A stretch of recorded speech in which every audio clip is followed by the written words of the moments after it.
Straw. Taylor Perry സംവിധാനം ചെയ്ത് ടറാജി P ഹൻസൺ കേന്ദ്ര കഥാപാത്രമായി വന്ന ഈ അമേരിക്കൻ സൈക്കോളജിക്കൽ ത്രില്ലർ സിനിമയെ കുറിച്ചാണ് ഇന്ന്.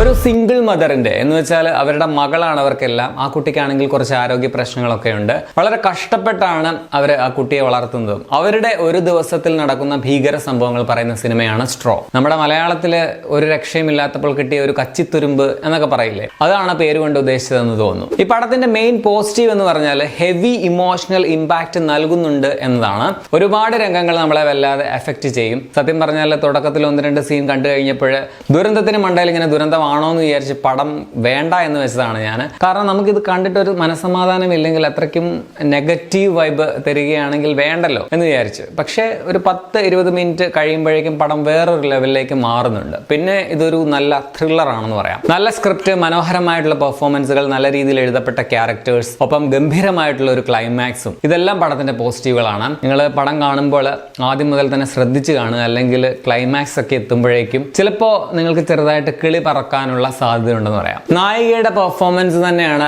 പടത്തിൽ ആദ്യം തന്നെ എടുത്തു പറയാനുള്ളത്. ജനയ്യ വിൽക്കിൻസൺ എന്ന അമ്മയായിട്ട് ടറാജി പി ഹൻസൺ, അങ്ങനെയാണ് പ്രൊനൗൺസിയേഷൻ വിചാരിക്കുന്നു, പുള്ളിക്കാരി അത്രയും ഇമ്പാക്ട്ഫുൾ ആയിട്ടുള്ള ഒരു ക്യാരക്ടറാണ് ചെയ്തേക്കുന്നത്.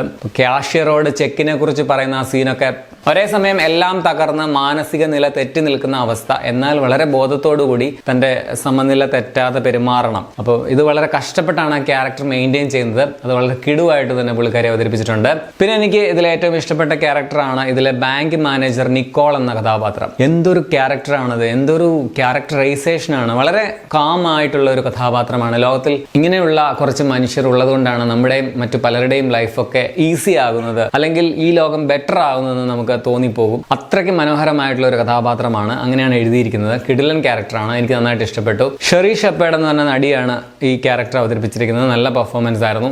അതുപോലെ തന്നെ ഇതിലെ ഡിറ്റക്റ്റീവ് റെയ്മണ്ട്സ് എന്ന കഥാപാത്രം, അങ്ങനെയുള്ള പോലീസുകാരും എല്ലാ നാട്ടിലും വേണം. ടിയാന ടൈലർ എന്ന നടിയാണ് ആ കഥാപാത്രത്തെ അവതരിപ്പിച്ചിരിക്കുന്നത്. കിടുവായിരുന്നു. നമുക്ക് ഇഷ്ടം തോന്നാത്ത കഥാപാത്രങ്ങളോടും അതുപോലെ തന്നെ നമുക്ക് കട്ട വെറുപ്പ് തോന്നും. അത്രയും നന്നായിട്ടാണ് ആ താരങ്ങളും ആ ക്യാരക്ടേഴ്സ് ചെയ്ത അഭിനേതാക്കളും ചെയ്തിരിക്കുന്നത് എന്നുള്ളതാണ്. ജസ്റ്റിൻ മോറയാണ് ഇതിന്റെ ക്യാമറ, നിക് കോക്കർ ആണ് ഇതിന്റെ എഡിറ്റിംഗ്. പടം ഒരു അരമണിക്കൂറിന് ശേഷം ഒറ്റ സ്ഥലത്ത് തന്നെയാണ് ഇതിന്റെ കഥ നടക്കുന്നത്. പക്ഷെ നമ്മളെ ബോറടിപ്പിക്കാത്ത വിധത്തിൽ റിപ്പീറ്റ് ആയിട്ടുള്ള വിഷ്വൽസ് അത്രയ്ക്കൊന്നും നൽകാതെ ക്യാമറമാൻ നന്നായിട്ട് തന്നെ വർക്ക് ചെയ്തിട്ടുണ്ട്. ഡാറ ടൈലറിന്റെ ബാക്ക്ഗ്രൗണ്ട് സ്കോറും ഓക്കെ ആയിരുന്നു. ഇനി നെഗറ്റീവ്സ് പറഞ്ഞാൽ സെക്കൻഡ് ഹാഫിൽ ഇടയ്ക്ക് എനിക്ക് പടം ഒരല്പം ലാഗ് ഫീൽ ചെയ്തായിരുന്നു. കുറച്ചു നേരം നിങ്ങളിങ്ങനെ ഡയലോഗ് അടിക്കാതെ തേങ്ങ ഉടക്കി സാമി എന്ന് പറയാൻ തോന്നുന്ന ഒരു ഫീല്. അങ്ങനെ ചില കാര്യങ്ങൾ, ചില കടുംപിടുത്തങ്ങൾ, ഓഫീസറെ പറഞ്ഞു വിടൂ, അങ്ങനെ ചില സംഭവങ്ങളൊക്കെ നമ്മുടെ ക്ഷമയെ ചെറുതായിട്ടൊന്ന് പരീക്ഷിക്കും. ഇത് എനിക്ക് നെഗറ്റീവായിട്ട് അങ്ങനെ ഫീൽ ചെയ്തുള്ളൂ. പിന്നെ ഭയങ്കര ജെൻഡർ ഈഗോ ഒക്കെ ഉള്ള ചില ആളുകൾക്ക് പടം എന്തുവായത് പെണ്ണുങ്ങളെല്ലാം കൂടെ കാണിക്കുന്നത് എന്ന് തോന്നിയേക്കാം. സ്വാഭാവികം. ആകെ മൊത്തം ടോട്ടലിൽ ഒരു നല്ല സൈക്കോളജിക്കൽ, ഒരു ഇമോഷണൽ ത്രില്ലറാണ് സ്ട്രോ.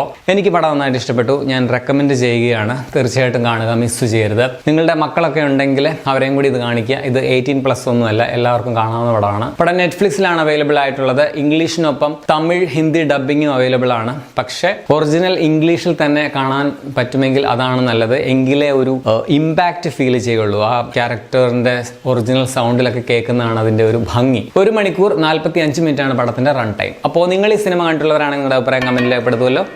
ശരിയാണ്.